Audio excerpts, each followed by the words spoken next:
So eto na nga po mga idol, Los Angeles Lakers sisiguraduhin na makukuha nila bilang sentro. Eto nga pong si Dwight Howard.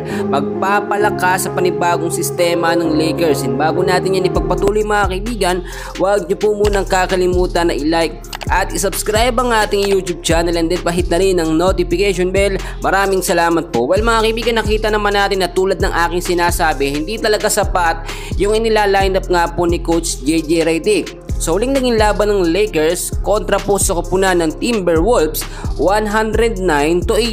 Tambak po ng malala ang Lakers dito mga kaibigan. Ano ang naging problema? Bukod po kasi sa wala sa momentum ang mga star player ng Lakers, si LeBron James, si Anthony Davis, nakita naman natin wala sila sa kondisyon ay ang pangit pa ng lineup. Tulad ng aking sinasabi noon pa man, kapag ka small ball lineup ang ginagamit nga po nitong si JJ Redick, which is wala pong sentro sa first 5 na lineup niya, ay talagang malaki ang assurance na laging matalo ang Lakers.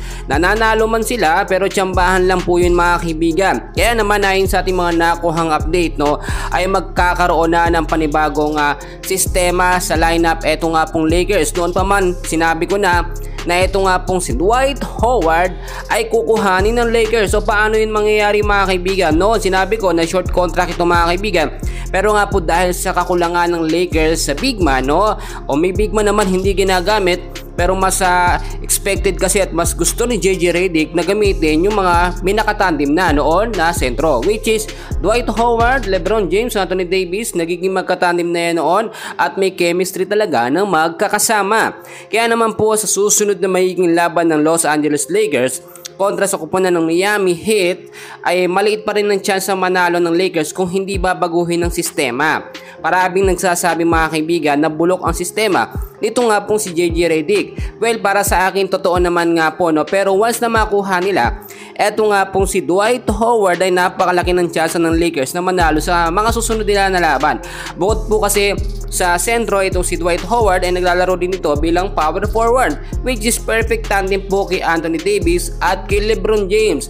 Kaya naman mga kaibigan, kung sinasabi natin dito na lagi nga pong pinagpapalit-palit nga ito nga pong si JJ Redick, which is Cam Reddish. Kapag maganda ang play, lagi pong nasa line-up. Pero dapat ibalik nila yung sistema, yung dating line-up, which is nandyan si D'Lo, si Rui Hachimura, which is perfect fit talaga yan. Si Austin Reeves dapat hindi rin mawala. Pero dapat syempre magkaroon ng maayos na rotasyon sa mga player.